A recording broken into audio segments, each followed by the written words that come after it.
Students, how are you? बच्चों, मैं आपकी साइंस टीचर सुनीता नौटियाल आज क्लास 7 के लिए आपका second chapter nutrition in animals पढ़ाऊंगी। ओके? इससे पहले हाँ, जो वीडियो बनाया था उसमें हम न्यूट्रिशन इन प्लांट आपको पढ़ा चुके हैं। तो उसमें आपको ऑटोट्रॉपिक न्यूट्रिशन और हेटरोट्रॉपिक न्यूट्रिशन के बारे में बता चुके हैं। ऑटोट्रॉपिक न्यूट्रिशन मतलब जो अपना भोजन स्वयं बनाते हैं, जैसे कि प्लांट्स हो गए जिन्हें हम ऑटोट्रॉप्स भी कहते हैं। और हेटरोट्रॉपिक न्यूट्रिशन मतलब जो अपने भोजन के लिए दूसरों पर निर्भर रहते हैं। Animals are heterotrophic in nutrition. जितने भी एनिमल्स होते हैं उसमें ह्यूमन बीइंग्स भी हैं, हम लोग भी हैं शामिल। तो हम सब क्या हैं? ऑटोट्रॉप्स हैं। They can not prepare their own food. वे अपना खाना खुद नहीं बना सकते। दे ईट स्मॉल ऑर्गेनिज्म।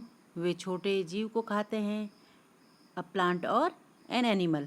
प्लांट्स को भी या अपने भोजन के लिए दूसरे जीव को खाते हैं।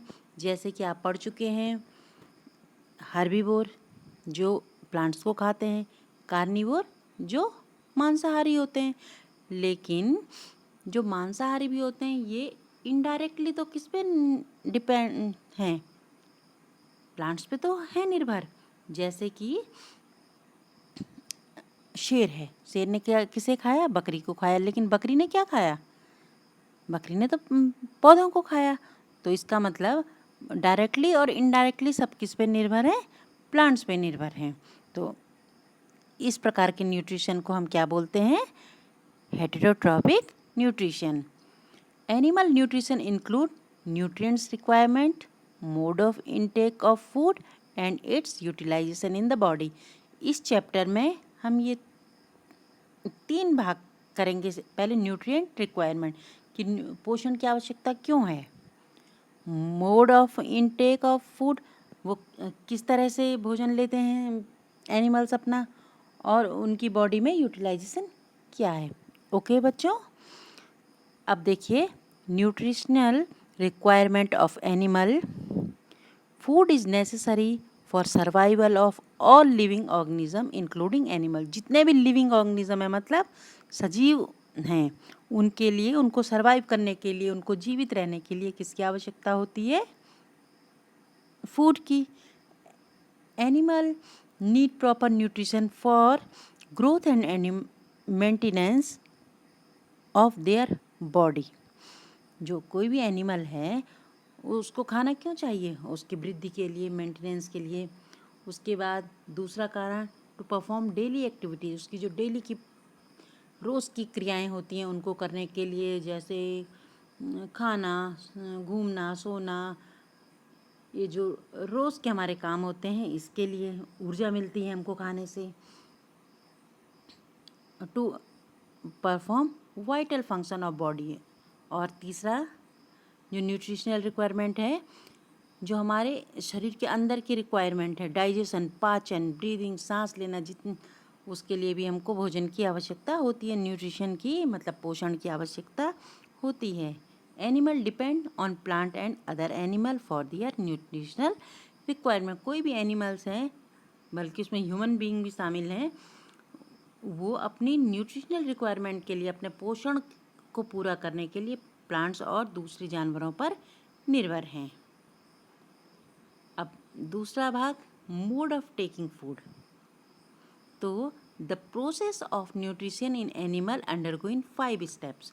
जो न्यूट्रिशन की प्रोसेस है वो 5 स्टेप्स में होती है किसी भी एनिमल में। पहला इंजेशन मतलब अंतर्ग्रहण, खाने को खाना। डाइजेशन मतलब पाचन करना उसको। एब्जॉर्प्शन अवशोषण, एसिमिलेशन स्वांगीकरण, और इजेशन मतलब निष्कासन, उसको शरीर से बाहर निकालना। जितने भी वेस्ट प्रोडक्ट हैं हमारे, वेस्टेज हैं, वो शरीर से बाहर निकल गए। तो पहला हम लेते हैं ingestion. The intake of food is called ingestion. Okay. खाने का जो इंटेक करना है हमको, उसको हम क्या कहते हैं? अंतर्ग्रहण या इंजेशन. क्या कहते हैं? Ingestion. Different organism take food in various way. विभिन्न प्रकार के जो ऑर्गेनिज्म होते हैं, जीव होते हैं, उनका खाना खाने का मोड जो होता है वो अलग अलग होता है. कुछ क्या करते हैं? Chewing and swelling. कुछ केवल स्वेलिंग करते हैं, कुछ सकिंग करते हैं, कुछ ब्रूइंग करते हैं, कुछ स्क्रैपिंग करते हैं. अब देखो फिगर के माध्यम से भी देखो. आपको मैं एक स्लाइड शो दिखा रही हूँ. उसमें क्या लिखा हुआ है? Choose and स्वलो. जैसे ह्यूमन बीइंग से, मनुष्य हैं, हम खाने को चबाते हैं फिर उसके बाद निगल देते हैं. दूसरा है स्वलो. जैसे स्नेक हो गया, स्नेक क्या करता है? खाने को केवल निगलता है, चबाता नहीं है. उसके बाद है सकिंग, चूसना. Infant of human and animal. किसी भी एनिमल के, जैसे कुत्ते के बच्चे हो गए, बिल्ली के बच्चे हो गए, गाय के बच्चे हो गए या मनुष्य के बच्चे हो गए, ये सब क्या करते हैं? जब छोटे होते हैं, शिशु होते हैं, तो ये दूध को चूसते हैं. बीज मतलब चाहे हनी बीज हो गई, ये भी क्या करती हैं? सकिंग करती हैं. हेमिंग बर्ड भी सकिंग करती हैं. मॉस्किटो भी सकिंग करता है ब्लड का. लीस मतलब जुआ, या जो गाय भैंस में अट्टे किन्ने होते हैं वो भी क्या करते हैं? सकिंग करते हैं. Scraping means animal scrap the food item. जैसे हम कोई चीज़ नाखून से खुरचे हैं तो उसको बोलते हैं स्क्रैपिंग. ऐसे आंट्स अपना भोजन स्क्रैपिंग करती है, खुरच के खा देती है. उसके बाद जो कॉकरोच होता है, cockroach have a special mouth part of sucking. Cockroach में अलग अलग माउथ पार्ट होते हैं जो चूसने का काम करते हैं, पकड़ने का काम करते हैं और फिर फूड को कटिंग करने का भी काम करते हैं. जैसे बटरफ्लाई हो गई, बटरफ्लाई क्या करती है? सकिंग, नेक्टर को मतलब रस को चूसती है. उसके मुंह में एक फीडिंग ट्यूब होती है, उससे वो क्या करती है? फ्लावर्स के रस को चूसती है. ऐसे ही मॉस्किटो भी है, वो भी सकिंग करता है. The mosquito feed on the blood of animal and obtain it by sucking through their feeding tube. अब बच्चों कुछ होते हैं एक्वेटिक एनिमल, मतलब जलीय जीव. अब जलीय जीव कैसे इनटेक करते हैं फूड को? Filter food particles from water and eat them. वो क्या करते हैं? पानी में तैरते जितने भी फूड पार्टिकल्स होते हैं, मतलब भोजन के कण होते हैं, उनको इनटेक कर लेते हैं तैरते तैरते. ठीक है. अब नेक्स्ट देखो स्टारफिश. हाँ, ये थोड़ा अब इसका देखना, ये कैसे इनटेक करते हैं अपना स्टारफिश का. ये बिल्कुल अलग ढंग से स्टारफिश खाने को खाती है. Starfish feed on animals covered by hard shell of calcium carbonate. जो स्टारफिश की बॉडी होती है वो हार्ड सेल की होती है, जैसे कैल्शियम कार्बोनेट की कठोर सेल की होती है. जैसे ये किसी खाने को देखती है, क्या बड़ा ही इंटरेस्टिंग मेथड है स्टारफिश का खाने का. जैसे छोटे से इसने वॉर्म, स्नेल, फिश वगैरह देखी तो ये उस खाने को पकड़ने के लिए क्या करती है? पूरा अपना पेट बाहर निकाल देती है. The starfish pop out it stomach through the mouth. अपने मुंह के रास्ते अपना पूरा पेट बाहर निकाल देती है. And wrap the stomach around the capture animal. और उस जो पेट बाहर निकलता है उससे उसने उस एनिमल को पकड़ा, अपने शिकार को पकड़ा. The stomach is then withdrawn in the body. फिर अपने पेट को अपने शरीर के अंदर डाल दिया और धीरे धीरे जो उसके शरीर के अंदर वो खाना चला गया, पेट चला गया, वो पेट के साथ उसका शिकार भी चला गया, वो धीरे धीरे पच जाता है. Okay. The stomach then goes back into the body and the food is slowly digest. और धीरे धीरे वो खाना पच जाता है. इसी प्रकार से अनेक एनिमल्स हैं जो अपना खाना खाते हैं. जैसे स्नेल हो गया, वो क्या खाता है? स्नेल मतलब घोंगा, गनेल बोलते हैं जिसको. वो घास खाता है च्यूइंग करके, चबा के. आंट इंसेक्ट और सीड खाती है, स्क्रैपिंग. ईगल फ्लैश खाता है, स्वॉलोइंग. हमिंग बर्ड नेक्टर मतलब रस चूसती है सकिंग से, लीस ब्लड चूसता है सकिंग से, mosquito blood sucking, butterfly nectar siphoning मतलब ये भी चूसता ही है एक तरफ से, house fly decaying matter filth brewing.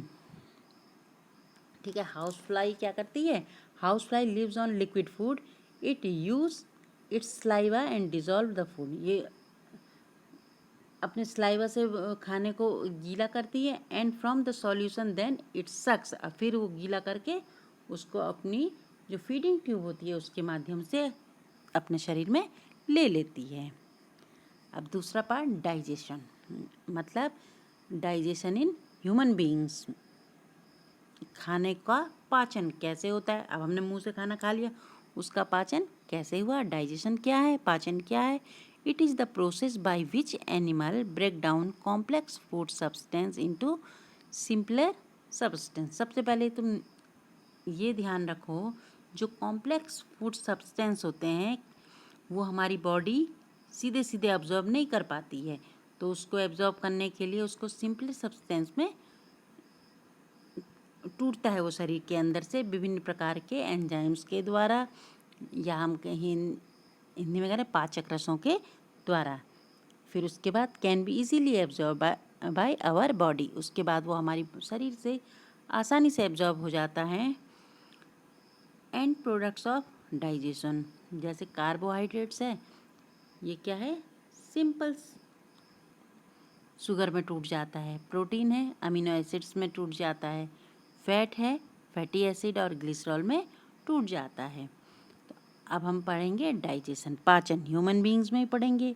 उसके बाद नेक्स्ट ग्रास ईटिंग एनिमल जो होते हैं उनमें पढ़ेंगे, उन्हें क्या कहते हैं जो ग्रास ईटिंग एनिमल होते हैं, रूमिनेंट्स। क्या कहते हैं, रूमिनेंट्स कहते हैं। और फिर अमीबा, अमीबा में डाइजेशन कैसे होता है उसका भोजन का, वो पढ़ेंगे। ओके, अब है डाइजेशन इन ह्यूमन बीइंग, मनुष्य में डाइजेशन कि जो हम लोग खाना खाते हैं वो हमारे कैसे डाइजेस्ट होता है, कैसे पचता है। तो पूरे सिस्टम को कहते हैं डाइजेस्टिव सिस्टम। डाइजेस्टिव सिस्टम के दो पार्ट होते हैं, एलिमेंट्री कैनाल और डाइजेस्टिव ग्लैंड। ये मिल करके भोजन को क्या करती हैं, पचाती हैं, और इस पूरे सिस्टम को कहते हैं डाइजेस्टिव सिस्टम, पाचन तंत्र। Human digestive system consist of alimentary canal and digestive gland. Together these are responsible for the digestion of food in the body. ये दोनों मिलकर, मतलब एलिमेंट्री कैनाल और डाइजेस्टिव ग्लैंड मिलकर भोजन का पाचन करती हैं। This system is called the digestive system. इस सिस्टम को हम क्या कहते हैं, डाइजेस्टिव सिस्टम कहते हैं। अब देखो एलिमेंट्री कैनाल, एलिमेंट्री कैनाल में क्या क्या होता है, the food we eat passes through the continuous canal which being at the buccal cavity and ends of anus। अब बच्चों मैं इसको तुमको थोड़ा थोड़ा हिंदी में बता देती हूँ। Food component gradually get digested as food traveller through the various compartment. विभिन्न कंपार्टमेंट्स के में जाता है खाना। अब बकल कैविटी मतलब माउथ हो गया मुंह, बकल कैविटी मुख गुहा हो गई। फिर दूसरा हो गया फूड पाइप जिसको हम ग्रसिका भी कहते हैं, स्टमक आमाशय, स्मॉल इंटेस्टाइन छोटी आंत, लार्ज इंटेस्टाइन बड़ी आंत रेक्टम, मलाशय और एनस गुदा। ये हमारा क्या है, एलिमेंट्री कैनाल है।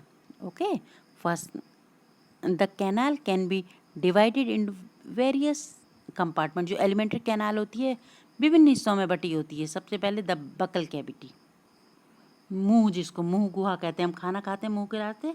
फिर ये कहाँ, उसके बाद फूड पाइप में जाता है ओसोफेगस में, फिर स्टमक में जाता है आमाशय में, फिर स्मॉल इंटेस्टाइन में जाता है, उसके बाद लार्ज इंटेस्टाइन में जाता है, फिर उसके बाद रेक्टम में जाता है मतलब मलाशय में जाता है, और एनस के द्वारा जो वेस्ट होता है वो बाहर आ जाता है। This part together from the alimentary canal, इसको डाइजेस्टिव ट्रैक कहते हैं। डाइजेस्टिव ग्लैंड होती है शरीर लीवर में, पेनक्रियाज में, और स्लाइवरी ग्लैंड जो क्या करती हैं, पाचक रसों का श्रावण करती है। देखो एक ये फिगर है, हमने ओरल कैविटी है मतलब मुंह है हमारा, मुंह के अंदर क्या होता है? बकल कैविटी के अंदर दांत भी होते हैं, जीभ भी होती है, और यहाँ पे सलाइवरी ग्लैंड सलाइवा मिलाती है, सलाइवा छोड़ती है मतलब मुंह में। उसके बाद ओसोफेगस में जाता है खाना, उसके बाद स्टमक में जाता है, फिर स्मॉल इंटेस्टाइन में जाता है जो कि 20 फीट लंबी होती है, लगभग 7 मीटर तक लंबी होती है। उसके बाद लार्ज इंटेस्टाइन में जाके रेक्टम में, और रेक्टम के बाद एनस से बाहर निकल जाता है। ये हमारा क्या है? डाइजेस्टिव सिस्टम है। ओके। अब खाने में बहुत प्रकार के एंजाइम मिलते हैं जो खाने को सिंपलर सब्सटेंस में तोड़ने का काम करते हैं। तो सबसे पहले खाना कहाँ जाता है? माउथ में और बकल कैविटी में, मुंह और मुंह गुहिका या गुहा बोलो, उसमें जाता है। Food is taken into the body through the mouth. हम मुंह के रास्ते खाना खाते हैं। The process of taking food into the body is called ingestion. क्या कहते हैं इसे? The process of taking food. खाना खाने की जो प्रोसेस होती है उसको हम अंग्रेजी में कहते हैं इंजेशन, या अंतः ग्रहण करना, अंदर को ग्रहण करना। We chew and food with our teeth and breaking down the food into smaller pieces. और मुंह में हमने खाना डाला, उसके बाद दांतों ने उसको खाने को क्या किया? छोटे छोटे टुकड़ों में बांट दिया, चबा दिया मतलब। Our mouth has the salivary gland. हमारे मुंह में हमारी लार ग्रंथियाँ होती हैं, विच सीक्रेट सलाइवा, जो लार छोड़ती हैं। Saliva break down starch into sugar. जो सलाइवा होता है ये स्टार्च को, कार्बोहाइड्रेट को शुगर में कन्वर्ट कर देता है। टंग मिक्स, अब मुंह में बकल कैविटी में टंग भी होती है, जीभ भी होती है। Tongue mix saliva with the food during chewing and help in swallowing food. और जीभ का काम क्या है? लार को खाने में मिलाना और उसको मुलायम बनाना, जिससे वो आसानी से निगल सकें कोई भी जीव।